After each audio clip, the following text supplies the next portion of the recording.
Hey everybody, it's Bust with Battles with Bust number 35. Today we are jumping into the Gauntlet, trying to get our Prime Glory. And I apologize for all the ads on the screen. I'll have to message Mobalytics and see if I can't get the ad-free version back.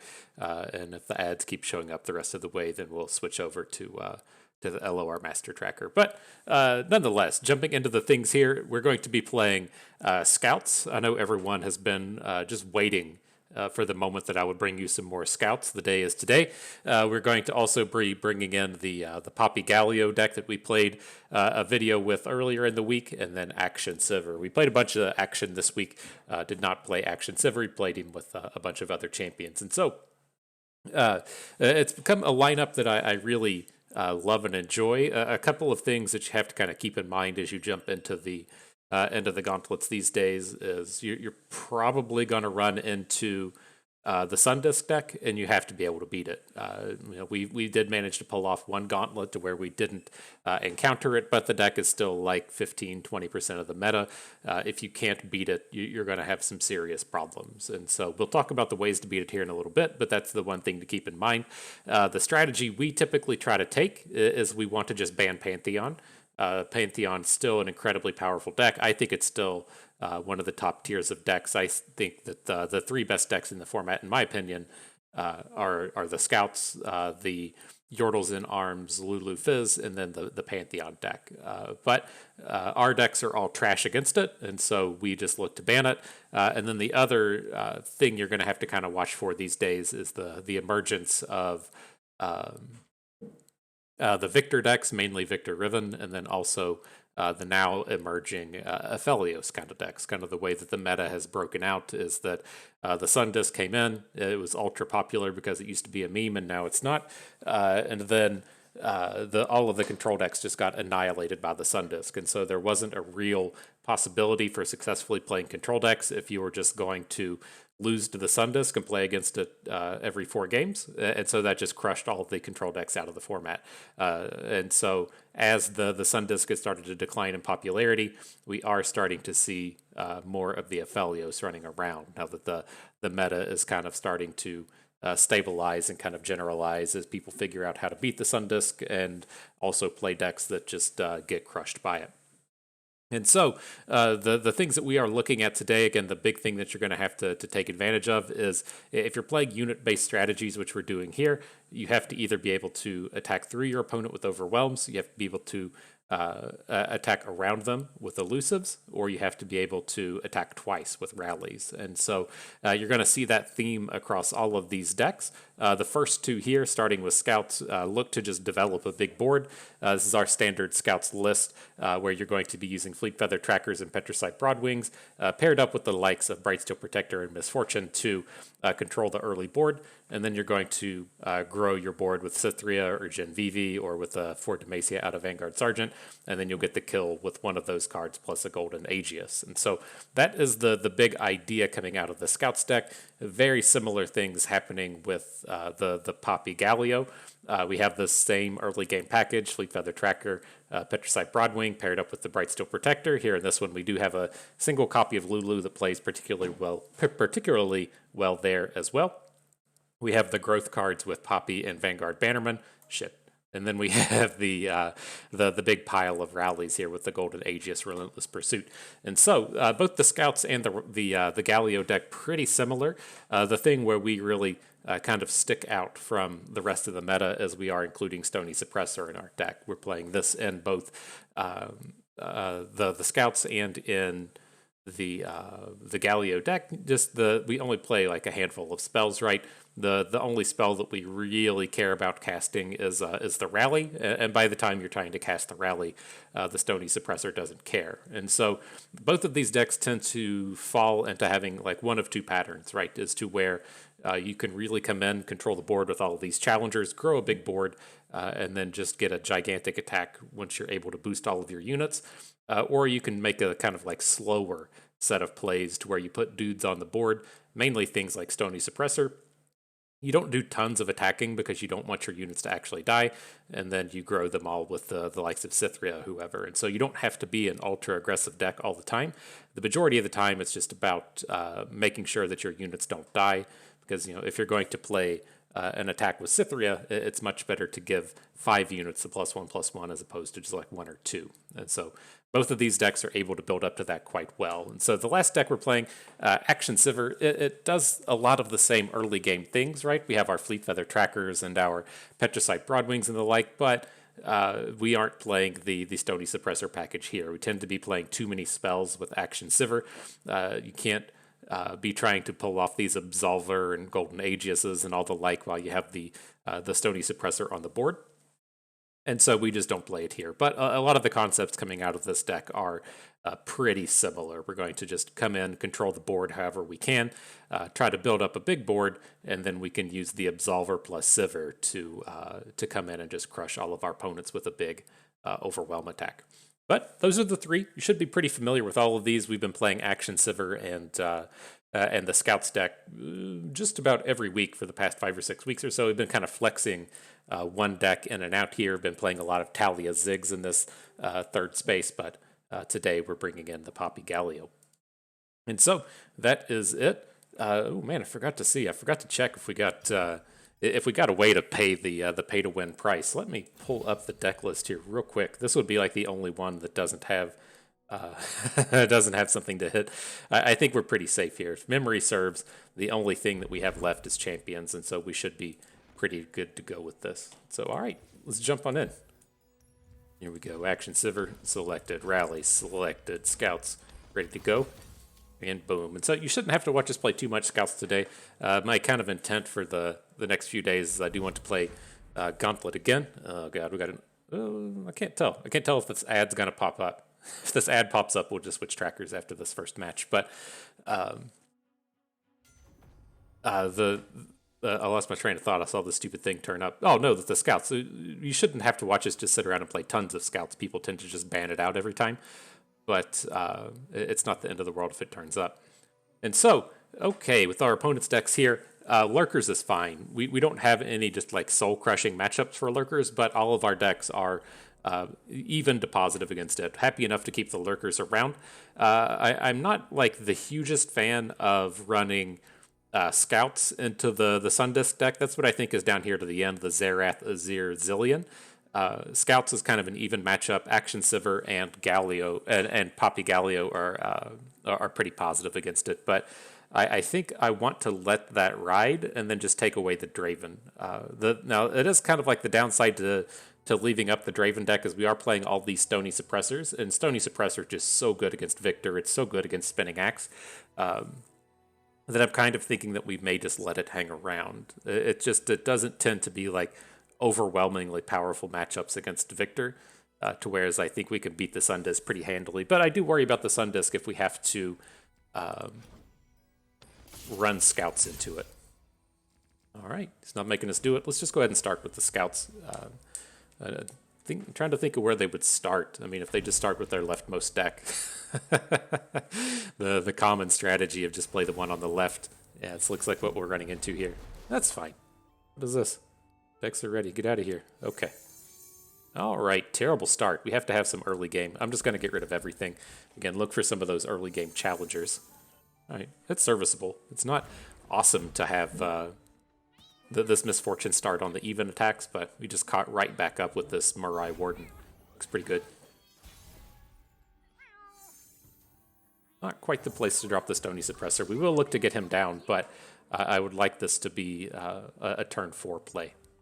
Right, so we can play Misfortune next turn and then bring in the Broadwing Stony Suppressor before we get our attacks in. Pretty slow start from this dude. Such premium. Look at all this. God, these premium Misfortunes. This was one of the best things I've ever done in my life. Looking for trouble? It found you. Okay, we won't block this Draven here. Just way too much can go wrong with this block. What I'm kind of hoping that we have happen is next turn we'll like play the Broadwing. He'll tap out for something like a Rumble with the intent to make a Whirling Death block, and then we just drop the Suppressor and shut down the Whirling Deaths. That's kind of like what we're hoping to pull off here. We'll see if that's the way it turns out, but get excited. That's a little unfortunate, but sure. I'm just going to keep our mana efficiency up here. I think we want to go with just the same line as to where we drop the Broadwing, drop the Suppressor, and get an attack in. Okay, so interesting match. Getting right into the thick of it, and then my power went out. So let's see if our trial's going to be if it's going to be cut short, or if we can't recover. Fucking power outage. Anyways, back to the action here. Again, like the Pirates deck, that's this Misfortune Gangplank. It's not horrible. It's just it's not one of these matchups to where we have a particularly strong one, right? It's not like a 60-40 anywhere. We're probably like 52-48 against it across the board. And so that's a little unfortunate. Against the old Bang Bros here, that would be the the Lulu Zed. I'm okay-ish with going up against the Elusives. We tend to play enough challengers to where it's not that big of a deal. We tend to be able to just come out and kill a Green Glade duo. And so I'm fine to leave that one. And then down here with this Nasus Vigio, I'm not entirely sure what kind of like control deck shenanigans would be coming out of that, but I feel like that's probably where we would struggle a bit. I guess it depends on like the unit mix. Like if it's a real slay heavy mix of like unit based attacks, so if like they're using rock hoppers and merciless hunters to get vulnerables to get slays, then our Stony suppressors don't look that great. But if it's a more spell-based plan, then I would be happy enough to take our Stony suppressors into it. I just kind of get the feel that that's going to be a real unit-heavy based mix, and don't really want to do battles with that. And so this turns out to be good for us. I do like having the Misfortunes up against the deck here. Just, you know, if you get to hook a Green Glade duo, then you're at a bit of an advantage in that you can use the Misfortune barrier to take it down and then not take any damages back. But here, excuse me, I'm just going to get rid of our more defensive-oriented units and look for some challengers. I was initially thinking of just like getting rid of the Brightsteel Protector as well, but it's like, well, if we pick up a challenger and get a Brightsteel hook, and then we can get 2 hooks out of the challenger, then we're looking to be in a pretty decent space. And so went ahead and hung on to the Brightsteel. Okay.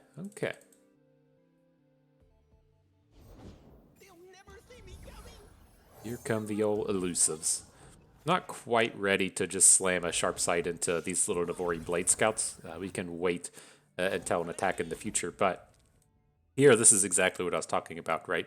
Having the strength and misfortune and the challengers against all these 1 health units should be pretty strong. Getting a Broadwing, that's fine. See if he wants to play Zed into the Broadwing. If he just passes, it's pretty tempting to just send it back. He brings in a unit, that's okay. Alright. We'll offer up the trade with the Precious Pet. He can't block it with his barriered unit, but if he wants to trade his 3/2 for the Precious Pet, it's not that big of a deal.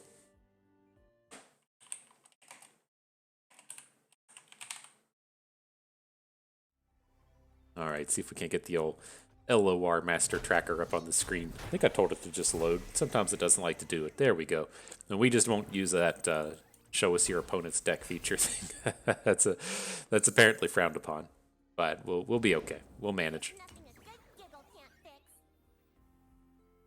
Okay, so let's just go ahead and get a barrier first. He's going to get a good Lulu attack this turn, but it's not that big of a deal. Just slam down as many barriers as we can.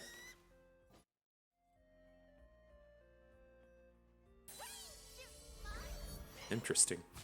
Okay. Wouldn't be surprised to see like a sharp sight come out of this, and that's fine. I'm not Twin Disciplines, same difference. I'm not that worried about it. Mainly worried about him playing playing a way to get through with Elusive, like a big Green Glade duo and Elusive Zed or something. I want to keep this sharp sight around to stop that big attack. No prey, no pay. But we'll get to attack with Misfortune this turn. I intend to hit her with the Brightsteel Protector.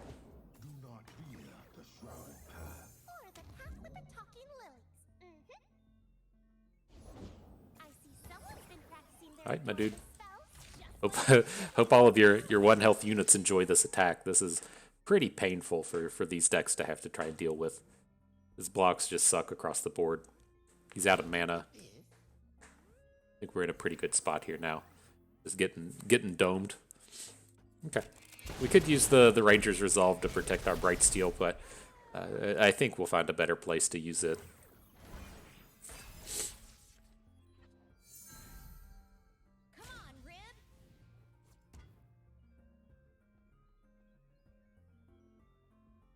Might have to do some preventative work here, right? The young witch hook boost into Lulu boosting Zed. It's kind of a problem, but he's boosting his Zed. Sure.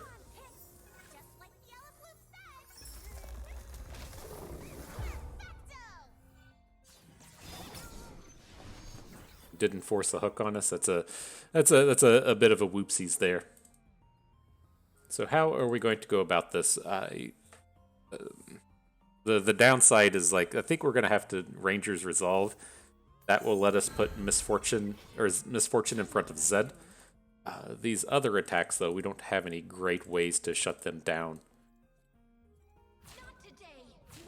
What's this take us to? Even 12? I think that's fine. We could just fall to 8, but we're not threatening enough back next turn. I think losing 2 units is okay. And then if he has a Twin Disciplines and we have to Sharp Sight through the Twin Disciplines, I think that's okay. I'm not quite willing to just take down a Young Witch. I think we'll just get the Young Witch in combat next turn.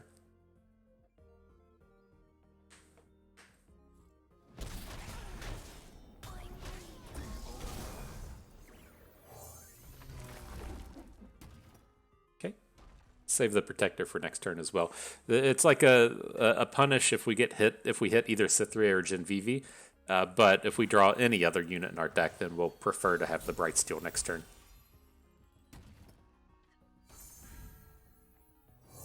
Okay.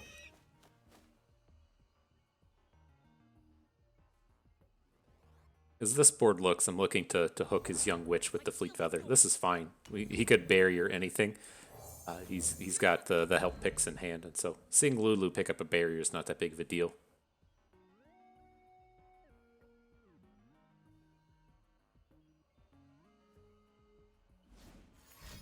Sure. So this will kill the bird, right? We have the bird hook onto Young Witch, but we'll still get to take the Young Witch down because of the Misfortune thing.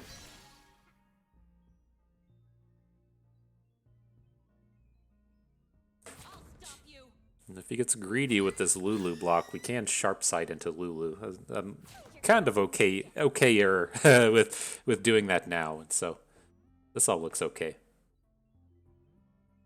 I think we're still good to hang on to the Sharp Sight.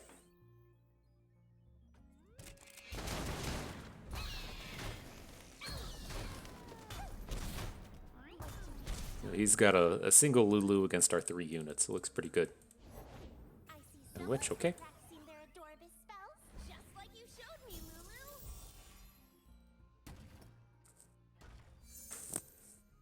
Might be losing our Misfortune this round, though. That's where this gets to be a little scary. Yeah, that was a pretty premium draw from our opponent.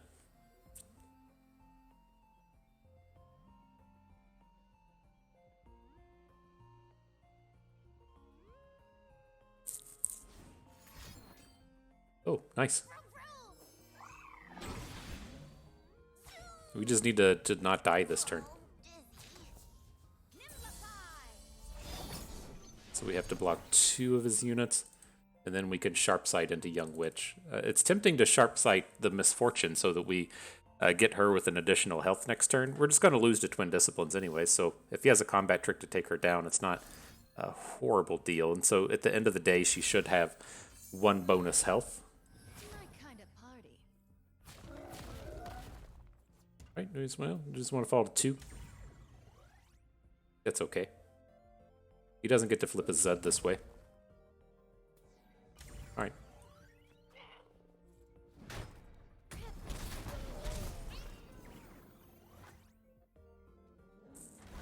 Okay, something good. Need a Scout or a Genvivi or a 4 Demacia maker.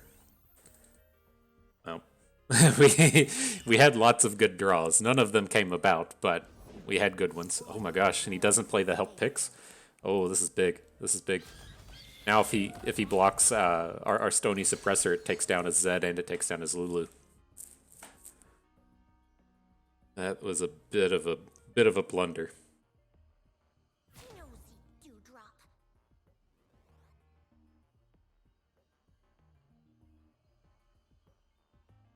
It's too late for you.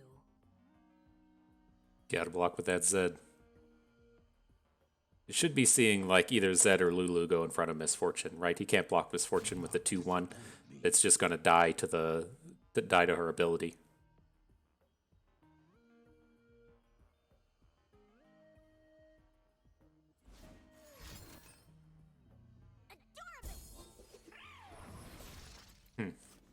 Okay, that's one way to do it.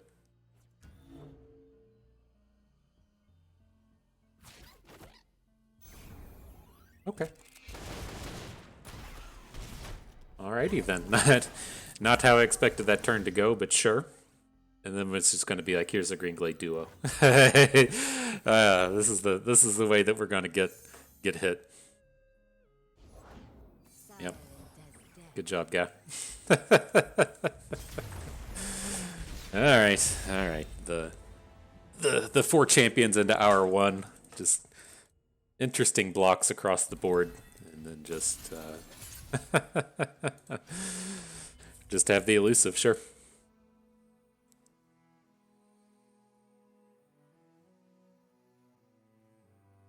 But all right, the deck is locked in. I'm fine enough to take Misfortune into this deck as well.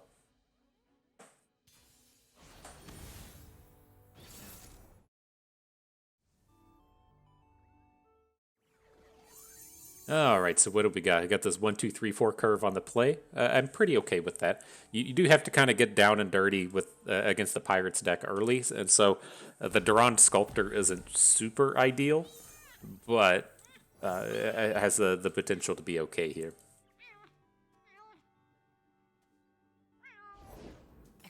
Sure. It's definitely better for us to take this down now. If he gets to attack next turn and deal the free point of damage, and we fall a little bit further behind.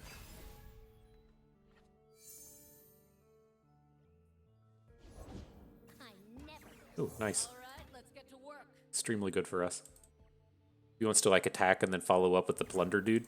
That feels great. And now, good, we get the bonuses from our dude. So choice. Looking for trouble? It found you.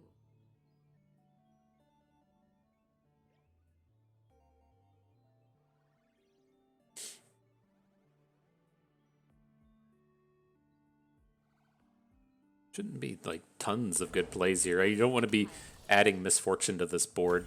I think we'll hang on to our Durand Sculptor here and just attack with Misfortune. Like if he has a like a Brother's Bond to take down Misfortune, it sucks, but it's not the end of the world. It takes a bunch of their mana. I'm mainly interested in getting down these Island Navigators with the bonus health and making it a real pain for opponent to attack.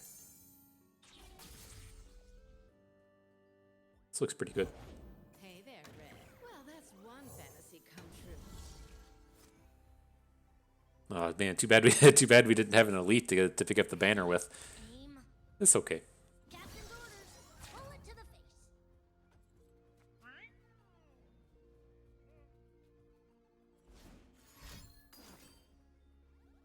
Rip Misfortune. Not that bad. We have a decision this turn now if we want to play the Misfortune or just drop the second Island Navigator.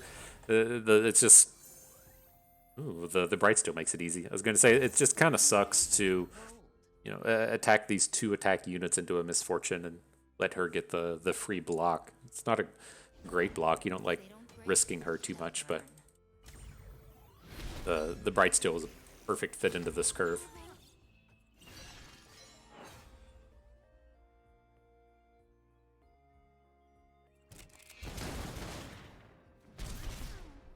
Okay, excellent.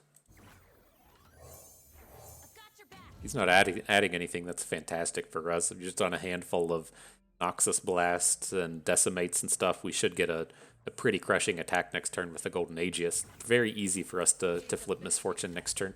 Just a little farther. Don't get ahead of yourself. Routes closed. Okay.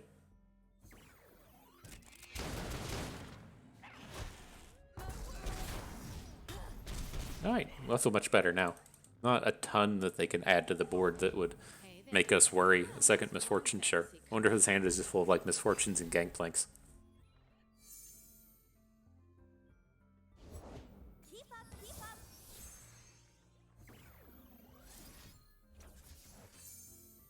I could see the argument to not put the Aegis onto Misfortune. Like, we kind of want to guarantee that one of these scouts lives, but I don't think it's going to be that big of a deal.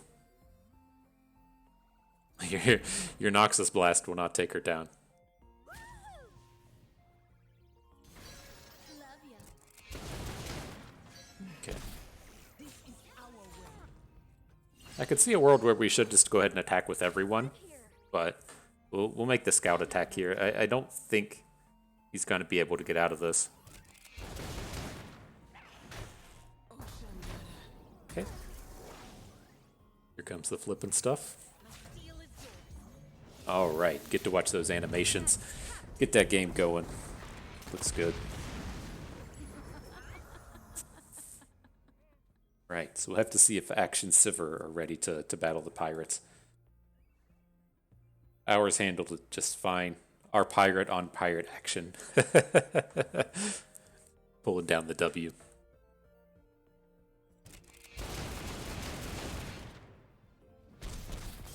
Cool.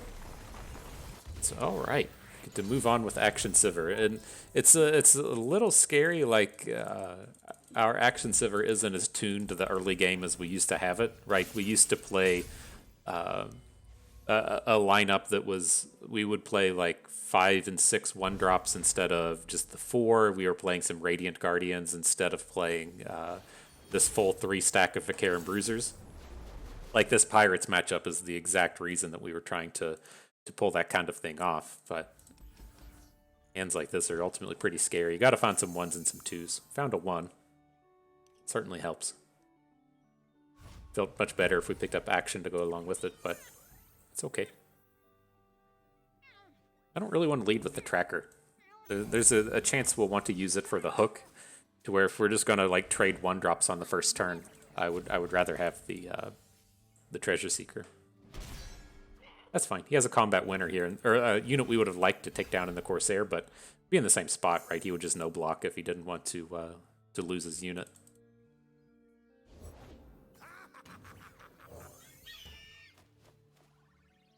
Okay, taking a bit of the burn here. Find your own.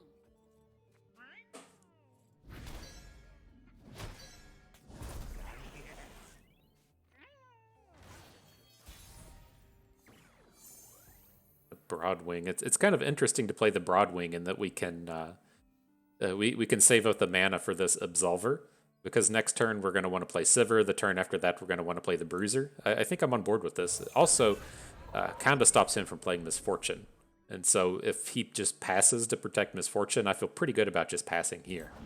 For the Nope. Empire. Okay. For the glory of Noxus.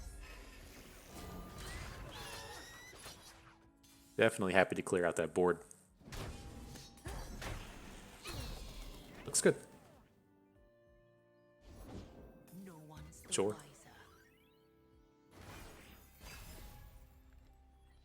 Can be dropping these Waking Sands as well if he plays a particularly scary unit that we don't want to throw Sivir in front of. Waking Sands works. I'm fine enough to trade Sivir with Misfortune if that's what he wants to offer up. Make it worth my while. Feels good. No Elixir of Wrath. I'd more than happily trade a Elixir of Wrath for Sivir there. Pretty dangerous attack. Do we go for the Bruiser? I don't think so. It seems a little greedy. Let's get the Broadwing and the Vagabond down. Explosives prime. Greed will turn any man into a monster. Looks good.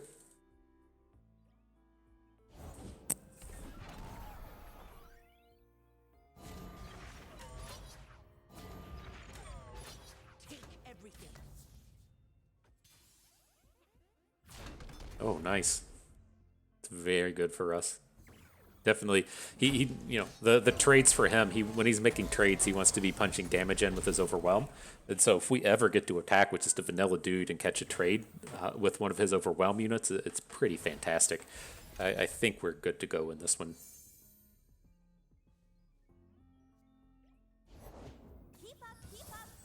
We can single combat down Zap with the. We can single combat down Zap with the single combat. Easy peasy. But it feels better than.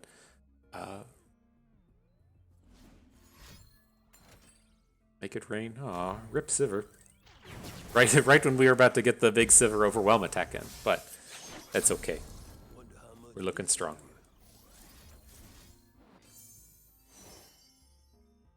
Out here, these aren't particularly exciting. I think we would rather just have the +2 health as opposed to tough. Like our dude's not going to take damage twice.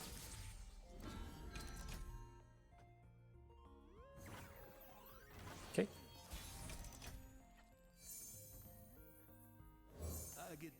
Akshan to the party.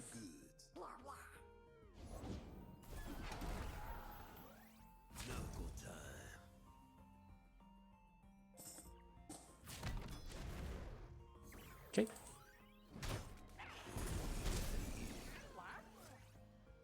So we can flip the Horde next turn. We have double targets with the Lucky Find and then the action to tick it down 1.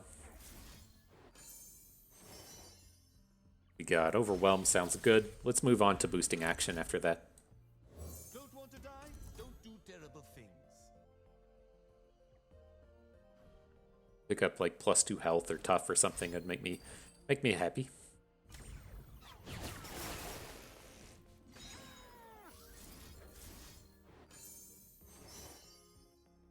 Spell Shield's pretty similar. We should have the Absolver on our next turn, on our next attack with the flipped action now. So we should be out of range. I don't know. He could pick up something like a. I don't know if they play the big guy or not. Whatever the 8/8 for 8 is that makes it decimates, but barring something like that, we should be just fine here.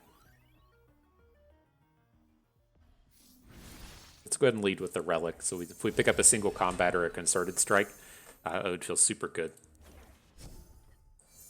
That wasn't what either of those cards were, but it's okay. Sivir's got the most health out of all of them. He did play a rear guard. I'm pretty sure we're okay. Like, it's tough to come out of hand for more than like 4 damage, so.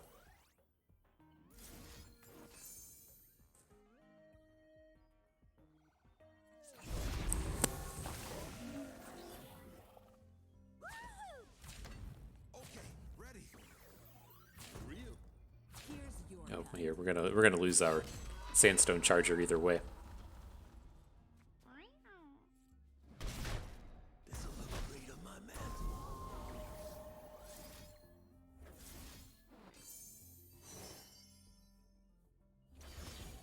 All right, I think Zap will not be deploying the blocks next turn. GG.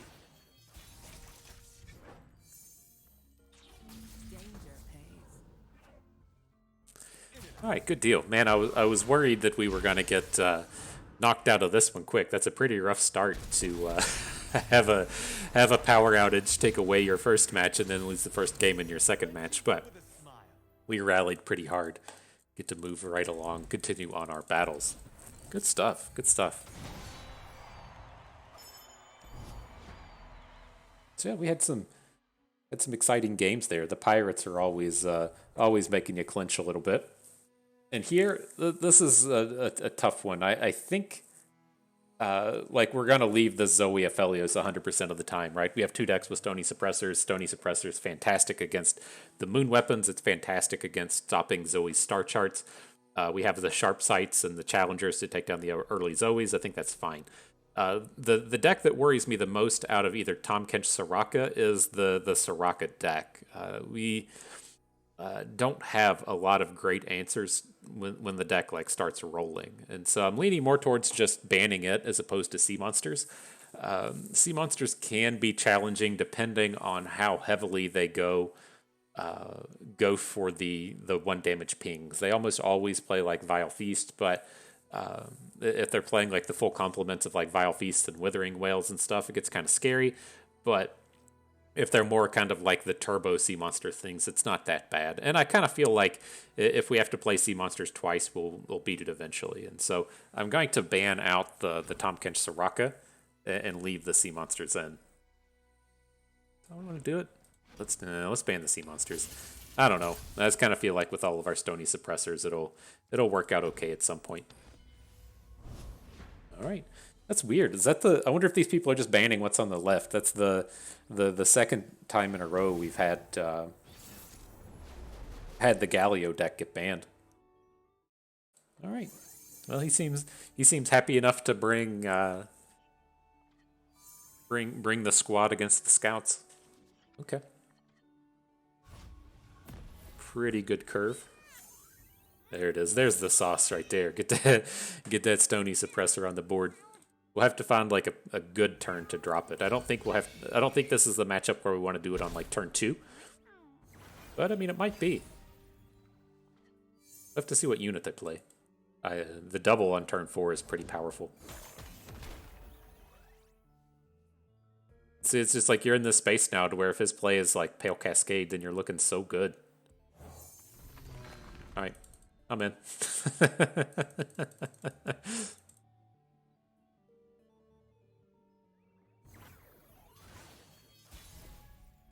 This is a spells-based deck. It does feel kind of nice to get the Stony suppressors down. Favors the bold. Every Pale Cascade or whatever dumb card they want to play is gonna have to pay a premium for. If you want to play the 2-mana heal, you gotta pay the price. Okay.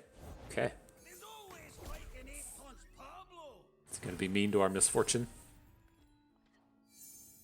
Better be mean fast. Better be mean fast. Okay. I'm gonna go with the Navigator here. Like next turn, we're gonna want to do the Broadwing plus the Bright Steel, and if he doesn't play anything too big, then we'll get to open.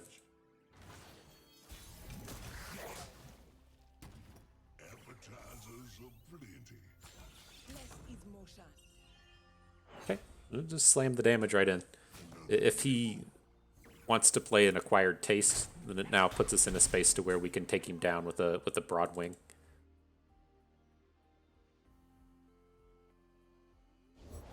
Every step, a new journey. Right, well, we're gonna have to advertise that we have it. Oh, okay. The strike is okay. Or do we just drop a second suppressor here? I think that's the way we go about it. Let's drop the second suppressor. See if he drops the spell now, and then we can follow up with the Broadwing after. Yep, beautiful.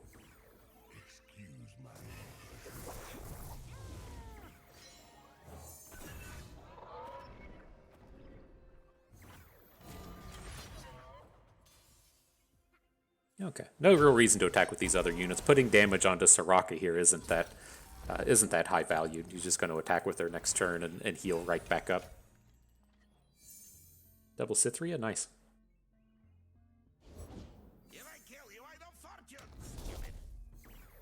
Enjoy playing those 6-mana combat tricks. Always feels so good. Feels so good. Oh, man.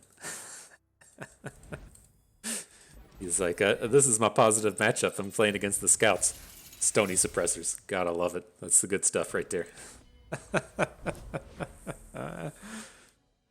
Kind of wish we had him in this other deck as well, so we could just bring him down. But that's not the way you roll with Akshan, Sivir. All right, so definitely hanging on to the Akshan. I kind of like single combats to a degree, just to give us like a little bit of early interactivity. But I wonder if this is a world where we should ever just keep like a double Akshan, because they do have a lot of like early stuff. Like it's like if we attack with Akshan, let's try to find a better hand. I think it's enough value just getting the Warlord's Palace.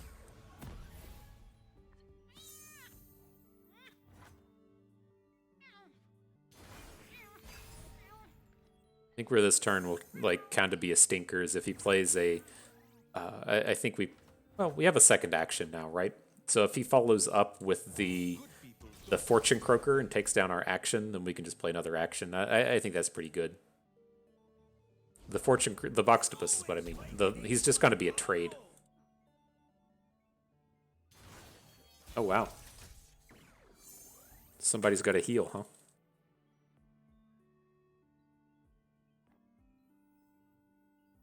So many, so many Broadwings.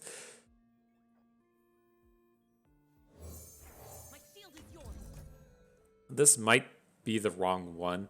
Like, it just feels like he's gonna hit the Boxtopus with like an Astral Protection.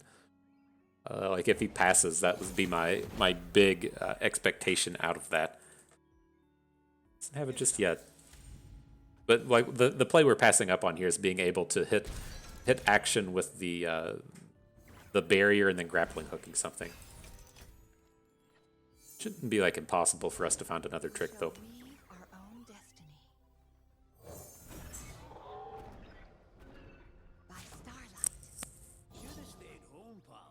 Interesting.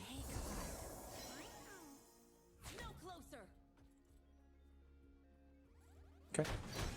We can shoot for a Soraka takedown next turn. I don't feel like it works a lot, but he shouldn't be able to heal all of this stuff. The Bruiser. I was kind of hoping to pick up a combat trick or a spell or something. Let's drop the Preservarium and see what happens. Merciless Hunter. Okay.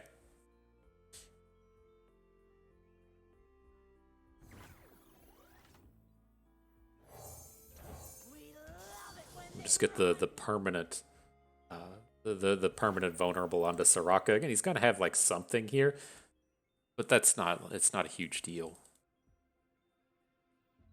The question now is like, are we allowed to let action fall when he's gonna flip so soon? I think that's okay. Protect and strike. That's right. Run.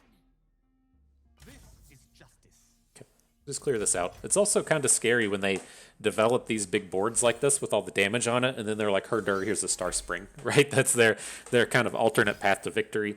He's got 2 spells so far, that's fine. Takedown is under 2 units. And I have a Pale Cascade for action. If he has 3, that's a bit of a problem, but okay. That turn felt like a winner.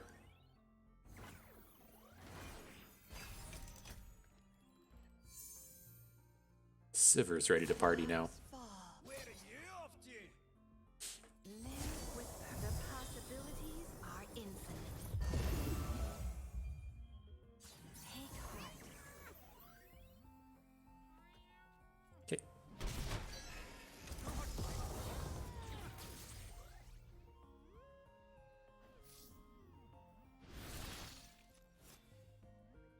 It's like, do we ever give all of our units the +1 attack? I don't think so. I think that's a little much. How close is Sivir? It's getting pretty close to the flip. Nothing's lost. It's just waiting to be found.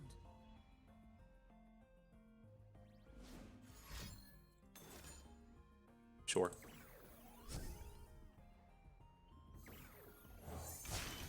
Talk is worthless. We are what we do. Okay, so there's the action. Now we can do cool stuff next turn, right? If we want to say like, oh, we lost our grappling hook though. I was kind of thinking in mind if we grappling hooked and rallied, we could do something neat, but looks like it's not going to quite fall. I feel better when you feel better. There's the grappling hook. Okay, so I mean we have interesting stuff to do. I mean, I think the big thing with this turn is like we're going to be able to get a Sivir flip. And the only unit on the board we really need to take control of here is the Boxtopus. But if we want to, say, play Aegis, Grappling Hook, and Broadwing, right? That's 9 mana. We can do that. I think that seems okay. Again, we still have this like permanent hook ready for Soraka. Let's see. Yeah, this is pretty scary though. If he's not out here trying to interact with our Sivir, I think we need to leave her back. I don't care if we lose action. You need to hook this dum dum. Wrap 'em up tight. This doesn't feel great. We still have this Aegis ready for next turn. This pay by the hour. I don't like it. Steal from the rich. Let's get the bruiser down. He can get a good hook this turn. Table for one, if you'd oblige. Aye, is dinner on you then? So how do we get in enough damage? I think we have to hit with the bruiser and the broadwing. That should get us a flipped a flip on Akshan or a flip on Sivir at the end of the day, right? We're coming in for 8 damage here. I'm gonna hook the small unit with the Codger. I don't really want to lose anything here, right? It's very easy for him to have the heals to protect all of his units. It's very hard for him to go up and actually kill something here, and so this is like starting to be a scary space with his Star Spring, right? He's going to heal a ton of health next turn. He's not going to heal 20 of health worth, but it's a thing we got to come in and watch out for. You can put Challenger on everything. Fearsome is kind of interesting. If we want to make a big attack next turn, then if we have Fearsome across all of our units, he can't block with either of his small ones. Or we could just dictate a quick attack challenge across the board. Oh, sure, take your time. I love to be kept waiting. Let's take the quick attack challenge. See how this goes. Like, his open onto Sivir is not that scary. I think we're okay in that sense. Right, if he wants to hit Sivir with the Boxtopus. I don't care about these other cards at this point. By starlight. Ring the flippin' bell. Ring the fucking bell. Such a foul mouth, Boxtopus. Live with purpose. Now it's so tempting to just throw this Sivir in front of Soraka. I think it's okay. We have another Sivir in our hand right now. Things about to get nasty, my dude.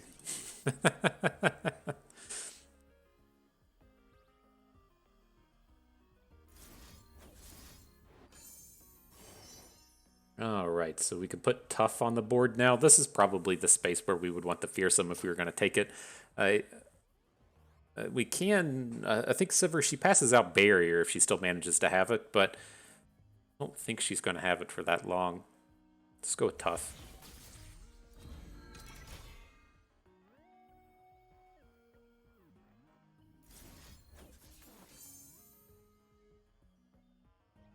Now, where this is going to get slightly awkward is if he puts his Tahm Kench into action and then we lose the grappling hook. It's not super ideal if that happens, but I think we'll be okay. Still just passing? Greed will turn any man into a monster. If he passed once, I think he'd probably pass again. Fucking cats. We can't. The Challenger's not that great on Sivir, is it? We're pretty good in these terms, though.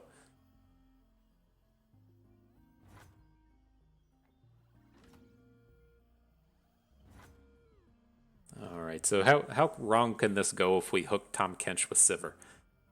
It can go little wrong, right? He can. They tend to play the Targon thing, the +1/+1. I think this is okay, though. Definitely want Sivir to be our last attacker, though. So we'll come in like this.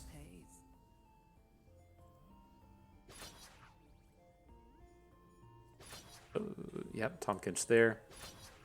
The biggest attacker into Soraka. I think that's okay.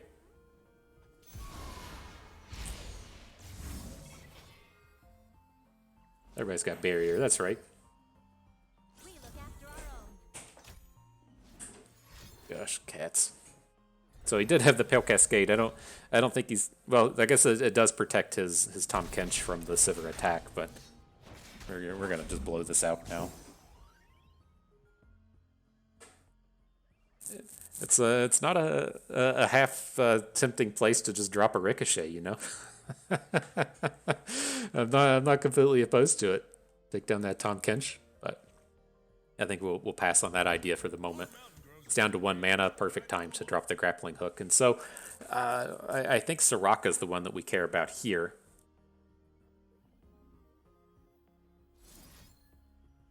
This pay by the hour.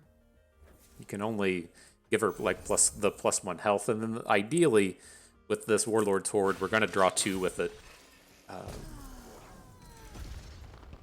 We can hit a Absolver. Osu can sniff out any star anywhere.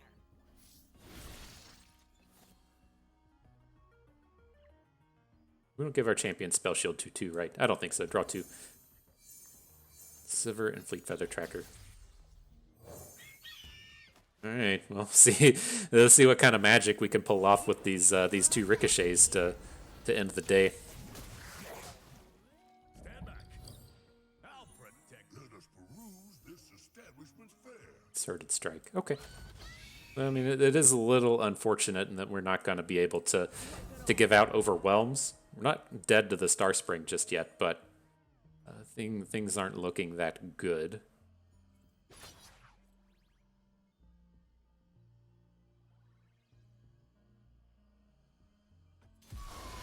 Got to get some good strikes out here this turn. Oh, do we have Challenger on Sivir? Well, if he's gonna put Tom Kench in front of Sivir, it still feels like a win.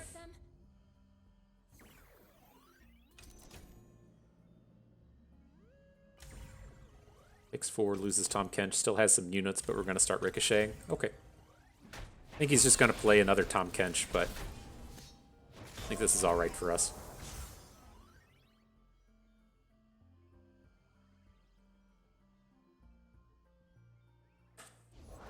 Deadly path, just another day in Targon.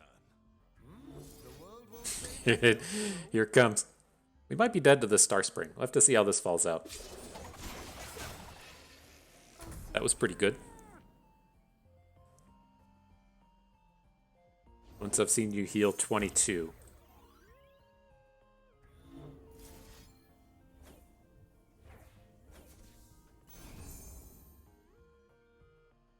Maybe we should have just struck with the Merciless Hunter, but we get that sweet tick off the Warlord's Horde if we use that one. All right, he's healed up 17.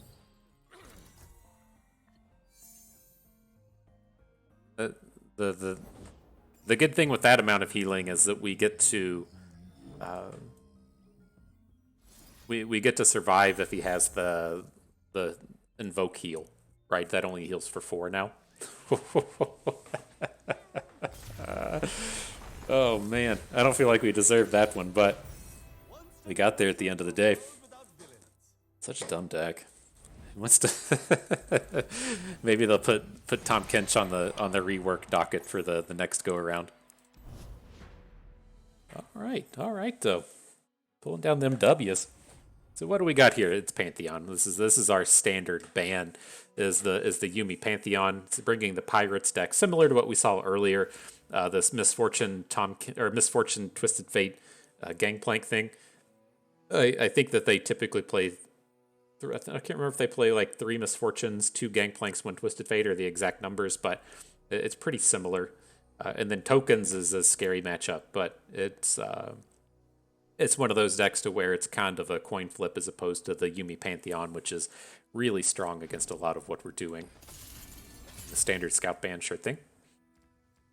It's good. Let's see if we can't boom them with the, well, I kind of want to, it matters what deck they're bringing first. I think I would rather have the Lulu deck against the Tokens. That's what turned up. I don't feel like excited about it, but it's one of those worlds where the Stony Suppressors can be useful here to where they're just pretty terrible against Pirates. They're good at blocking 1/2s, I guess, but not super exciting. Not a great start. There we go. Take it back. The start just got good.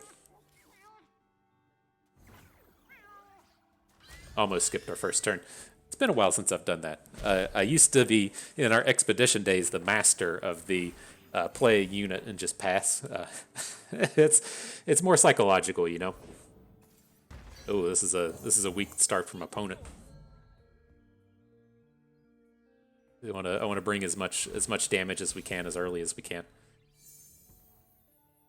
Yep, that tasted purple.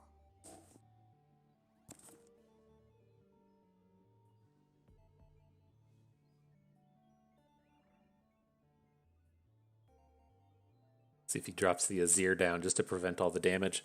It's fairly safe, right? We don't. Oh, just getting boomed. All right, we'll get boomed, my dude. If he like plays Azir and then just starts making attacks next turn, we're pretty safe to just take a shitload of damage and then be ready for a double attack on our next attack token with Poppy on the board. Hey, this looks pretty good. Right, we can just take all this. He can make an attack with Irelia. He can flawless duet and stuff. I mean, just don't really care. But the real question, I guess, is do we just rally now? And I kind of like it.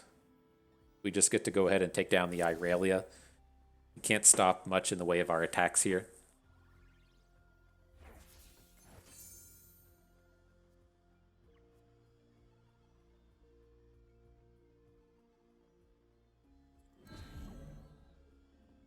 And I think we want to let the Irelia stand. Don't care about the flawless duet. We'll take the 4 damage. But if we hook the field musicians with the bird, then he either just has to take 6. He has to not Irelia. He has to either take 6, or he has to block something and then just loses Irelia, or he blocks with Irelia and plays a Twin Disciplines. Like both of those seem pretty good to me. And next turn we can just Protege Brightsteel. I like it. I like it. Sure.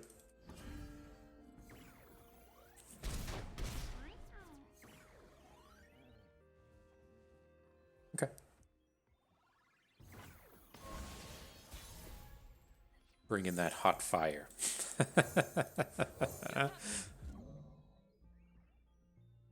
This is that whole board control thing we were talking about earlier. It's pretty good. Feels nice. Does this take us to 12? Okay. Who does not know the name Laurent? He's gonna have a ton of answers. He has to stop everything that we have on board. I don't like this. He doesn't have the 4 mana to do a good Hardly fair. to do the good barrier lifesteal kind of thing, but this is good. God, fucking cats. Cats. Why do people get cats? Here's what they do. They come up here. I keep the door shut so I'm not just like yelling throughout the whole house. They come up here, they paw on the door because they want to come in. They walk around for like 5 minutes, and then they paw on the door and they want out. But then, when they want out, there'll be another cat on the other side of the door. And so they stare at each other for a little bit, decide if they want to hiss and stuff, and then they don't. So they just walk again. They swap. Then the other cat roams around for another 5 minutes, decides it's not that interesting in here, leaves the room again, paws on the door.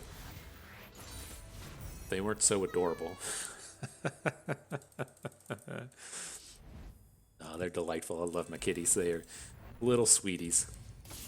But cool. We got the win with the Poppy.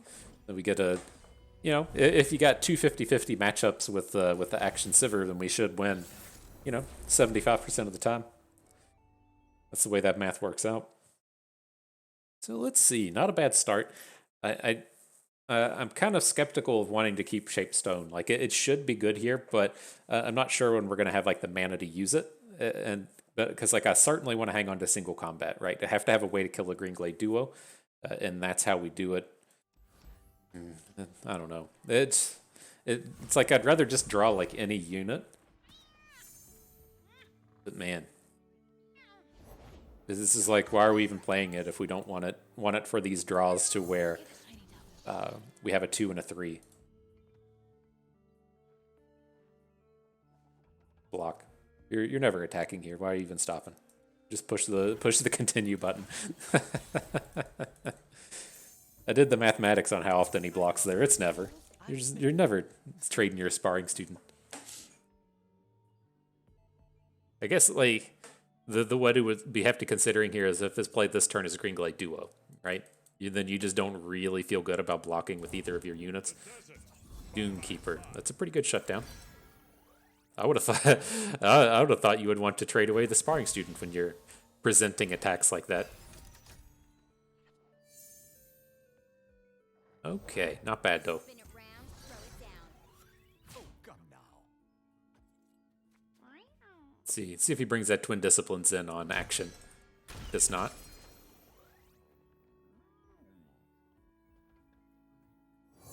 Okay. And we'll go for the full board clear if we can. Or Doomkeeper, sure.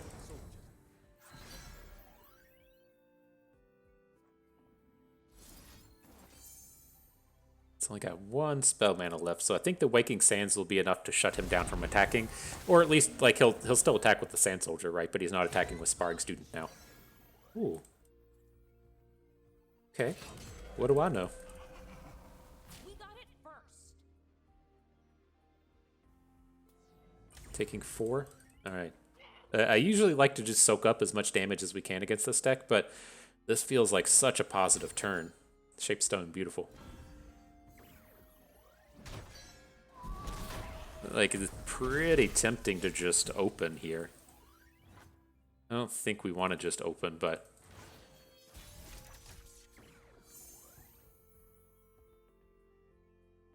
And the Shield of Durandi. Okay.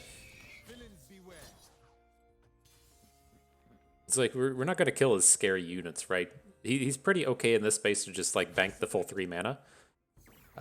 And so we're not going to get anything in those terms. Okay, I'm good with this. He's just going to, wait till we attack and then play a Irelia after the fact or something. This seems fine.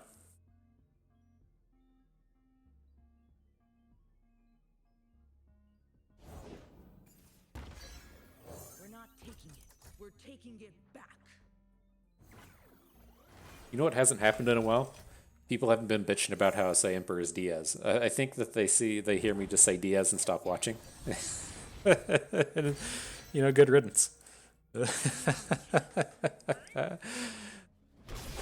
I did get a dude there for a while bitching about how I said Demacia. He probably hasn't been back. God. I'm trying to think of some of the other ones. People kind of like picked up on Vigio. I think Vigio is the big one. And then people just kind of, at that point, were like, well, if he's going to call it Vigio, I'm just not watching this dude anymore.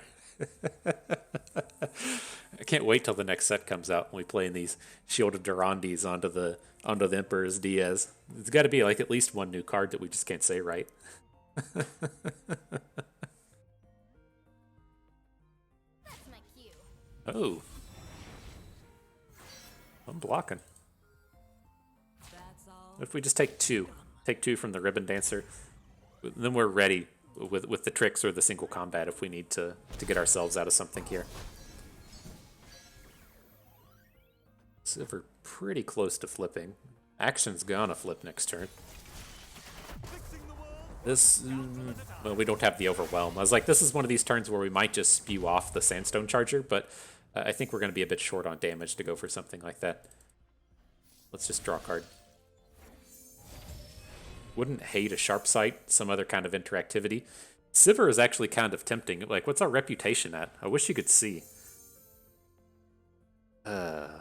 We've hit with Sivir once. That's been the only thing, right? We're not gonna have the cheap thing here.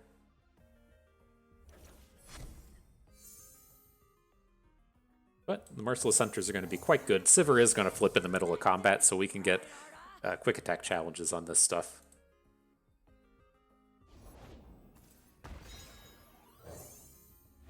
Arda's gonna make a meal of 'em. The Emperor commands. The land Okay. obeys. So, I want to do this. I want to send Akshan into this dum-dum. Then Sivir is okay, right? This is going to get a flip onto Sivir. The 6 damage there. Now his small units can't block our Merciless Hunters, the Vaqueran Vagabond will have quick attack if he wants to block with one of these little dum-dums. I think this looks pretty good. Keep your distance. Get him for 8. Yep. Now we got these two single combats on hand for whatever scary stuff he puts on the board. I like it.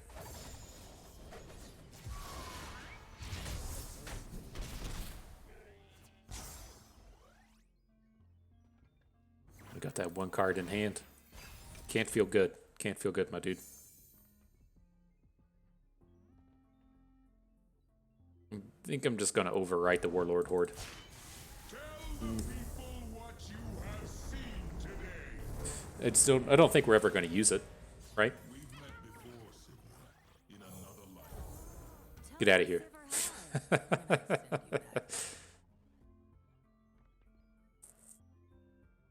So let's see what he does. Huh. Okay. Here it comes. If he wants to play a Twin Disciplines to protect Azir, then by all means, okay, this game should be done. Overwhelm. There it is. Good stuff. Let's see what he does. Remember, the thing with this attack is you want your Sivir way out to the right. And so if he has some kind of surprise way to kill her, or surprise blocker, then she's not out here risking life and limb. All right. The match is ours. GG, friend.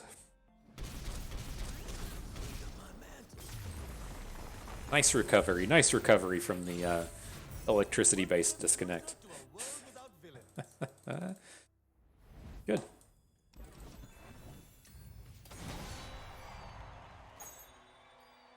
Boom. Final battle. Let's hydrate before this one starts.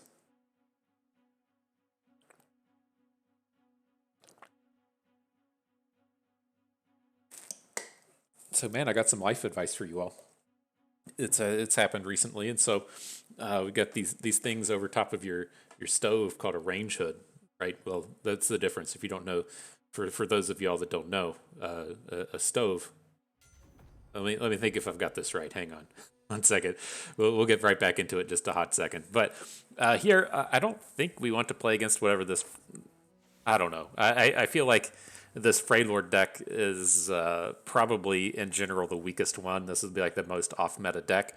We'll just kind of let it stand. I kind of feel like we can come out fast enough to where Dragons isn't as scary, and I'm just going to get the ban onto sea monsters. But no, there's a couple of different terminologies in the world, right? There's the oven. That's what you bake your pizzas in.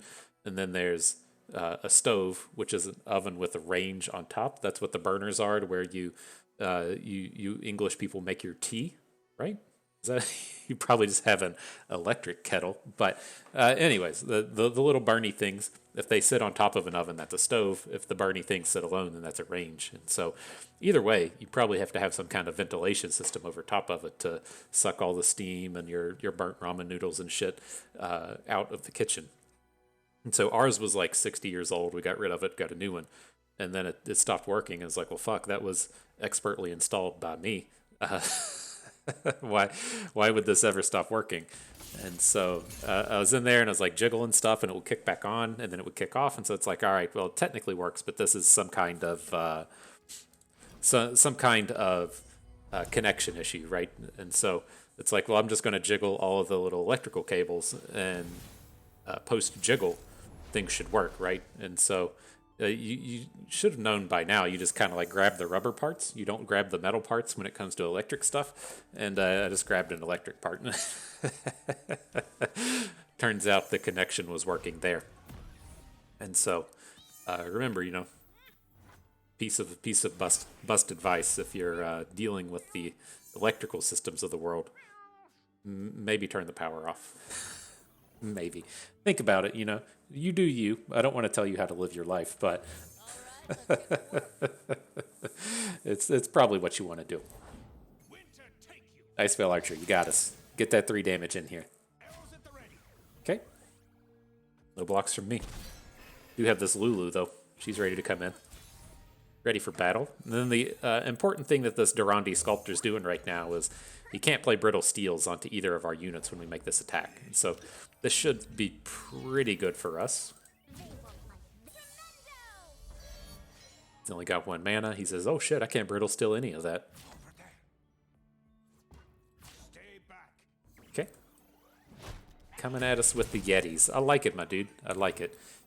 Doesn't seem like he's playing Demacia. He didn't catch our video on playing J4 with the Yetis, but you know, everybody can't watch all our videos all the time. I don't blame him.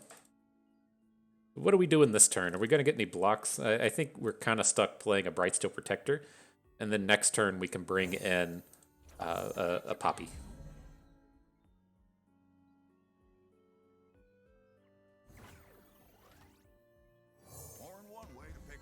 And then with the Poppy on board, we'll still have the mana for this Sharp Sight as well. Looks pretty good. But at the end of the day, you know, I did shock myself a little bit. But then I figured out where I was jiggling the wrong stuff. I jiggled the right thing. And I had a bad electrical connection. So I went and fixed it. And now it works. So, all right, what's God doing here? He puts the Frostbite onto the Quick Attack Yordle and not onto Poppy. That's an interesting angle. I guess it makes sense since Poppy would be the one that we're going to hit with Lulu. But a little surprising to see. I'm still going to attack with everybody. He's not threatening our Yordle Smith, and he's going to grow one here. Right? I assume he's just going to get in for the point of damage. My life for Avarosa. Tread carefully. Flash Freeze. Okay. Not letting you go down that easy, Lulu. Not today.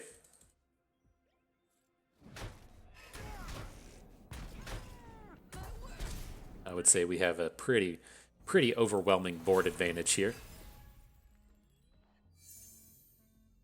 Relentless Pursuit. That's a juicy one. Oh, he went big in Ash. Now the problem with this turn now is if he hits with Ash, she's gonna Frostbite the Brightsteel. That's okay. So we can put the thing onto Lulu.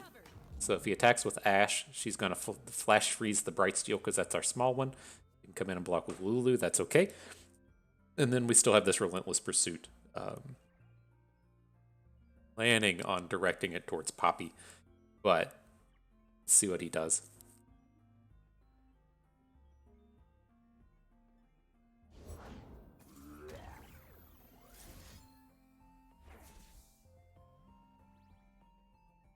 Is Poppy the right one? She's gonna grow to 4/4. I don't like it anymore. Let's just deal with all this next turn. Nice. The Ranger's Resolve. Oh, looks good. So who is our small one this turn? That's a little 3/3 here. Everybody else gets to attack. Okay. Oh, he's gonna make him a 5/5. I guess I could have looked to see how many of these we'd done. Maybe we should have just hit Poppy there, but this is okay. Good. Look at how quick all of our units are. Feels good. Game says he's at -5. Game says he's at -3. GG. So yeah, we should have probably put that on Poppy, but either way, we got there. Oh man, the other thing we needed to talk about. I knew I had 2 things on the agenda. I was afraid I had to hold on to it if we just, you know, O2'd it. I was going to save it for the next video. But I have no affiliation for this wonderful man. I've seen him on the internet once or twice. I think his name was Paymoney Wubby. Is that his name? It seems like he used to do YouTube stuff. Now he just does a bunch of Twitch stuff. But I have no affiliation with him. I hope he's a wonderful man if we're going to come out here and talk about him. But he's been doing some hard-hitting journalism here these days. You can go and Google search turd kebab. And that should get you right in the area where you need to be. in terms of your learning and your knowledge on the subject. Long story short, it looks as though someone took a shit on a kebab, or a shit in a you know, like a takeout container, and then they posted a Google review that said, "Hey, this is what I purchased. It's you know, a kebab of shit," and you know, he can't determine. People can't determine. They're all trying to figure out whether or not the kebab is actually a kebab, just poorly made, or if it's actually a shit kebab. And it's tough. You know, I don't know. He doesn't know. He's been putting out a lot of work. You know, I'm just trying to draw some of the crowd in. Maybe you can take a peek, see if you think it's a turd or not. You know, maybe you have a way to help get in contact with those people and really give them some of that knowledge. And so you can go look it up. You know, hashtag turd kebab. I think his name was Pay Money Wubby, or Pay Me Money Wubby, something along those lines. I'm pretty sure I've seen some of his work in the past. Not someone I regularly followed, but he's certainly doing the important work now, and so you gotta try and give it a shout out if you can. Okay, so opponent has flash freeze for our Akshan, do not care. We got a good challenge onto his Avarosian Sentry. He is getting to the space now to where he's got a big boy on top of his deck, right? It's a little scary, not big scary. And we'll see if we can't work our way around it. He didn't drop it now, so that's pretty good for us. Must be nice living off stolen coin. Okay. The frost reveals all to me. We want to overwrite. This doesn't feel awesome. Sivir's not going to flip this turn anyways. I would like to get this Shaman off of the board, but it's like, it's so tough to just invest a bunch of stats into this thing.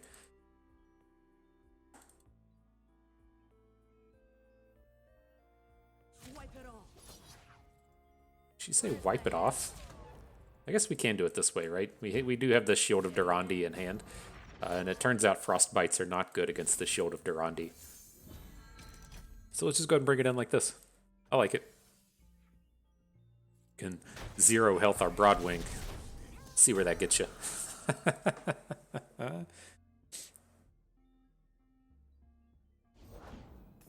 It's got a new one. Dang. So what are we going to do here? I like the idea. Oh, we can just bank 3. It's like I want to get Sivir on the board and Golden Aegis.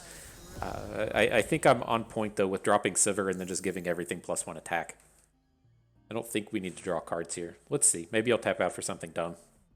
Play some big giant Freylordy unit. I'll lead us to victory. Ash makes it a little awkward. But let's see. I think this is still okay. I don't think we'll win the game this turn, but I think we can win the game next turn. So it's like he attacks with Ash. Sivir does stuff. Sivir is the one that gets hit by the Frostbite. That is a little unfortunate. Here's another big boy. Okay. So. How does this attack go? He attacks with Ash. Ash hits the Sivir. And then if we want to block Ash, which is pretty reasonable to do, we're going to need to use one of these smaller units, one of these Durandi Sculptors. But it's like, how far does the Golden Aegis get us this turn? And I think it's kind of far. I think this is going to be okay. So what if we Aegis onto... Let's do this. Hang on. Give everything 1. Now Aegis. This does cause a bit of a problem if he's got a Brittle Steel. But he doesn't seem to be playing like hardcore into Ash. I guess he is a little bit. I mean, he has Rhyme Touch Shaman in his deck, but he didn't preemptively Brittle Steel, which is what I would have been kind of afraid of.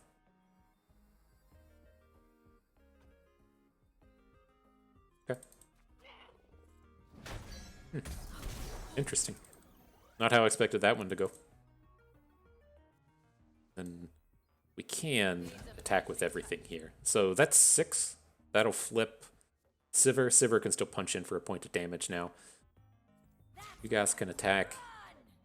And then we're going to hook the Avarosian Trapper down here at the end. Oh, you're going to get quick attack down, my dude. And this gets him to 2. We should be able to just absolve her this turn. 0. GG. Erect and erect, as they like to say.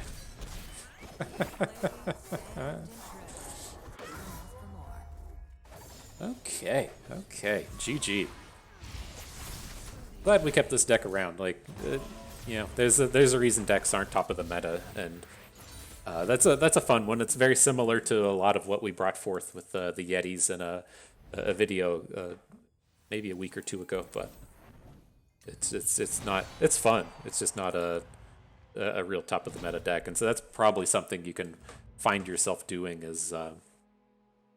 You know, if you're not ultimately familiar with what's in your opponent's decks, just ban the one, or let him keep the one that seems the most off meta. I could see that being a strategy. But hey, you know, we did it again with the Stony Suppressor Scouts. I do intend to make another Gauntlet video tomorrow, so your next video should be for the Gauntlet as well.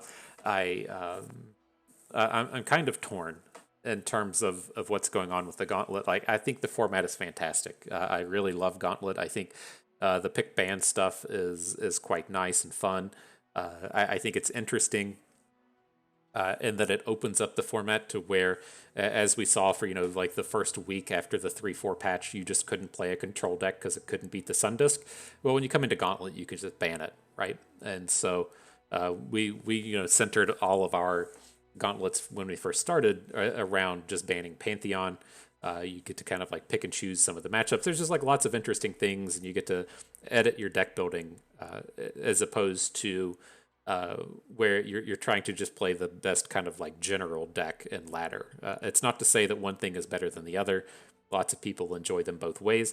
If we could only have one, I would rather it just be ladder, right? I don't have the time to sit around and play a guaranteed 3 matches all back to back.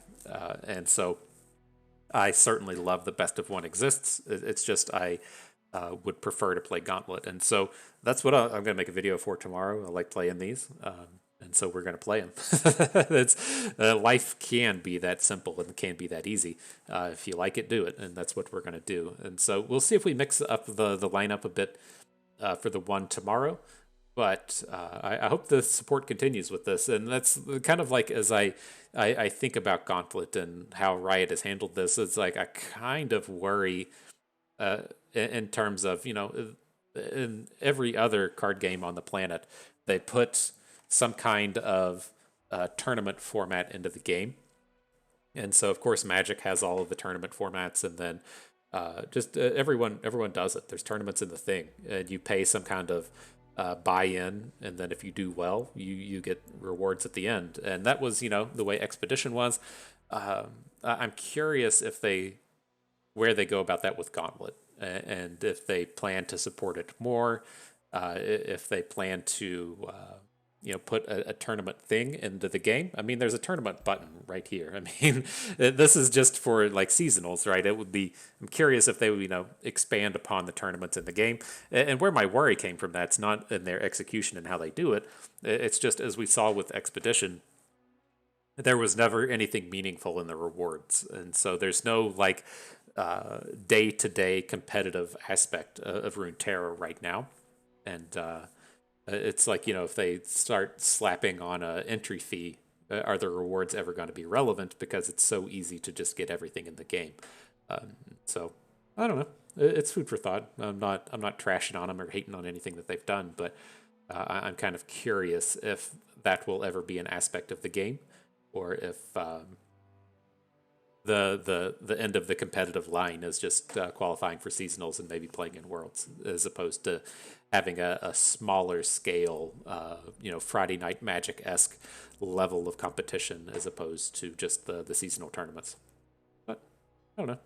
We'll see.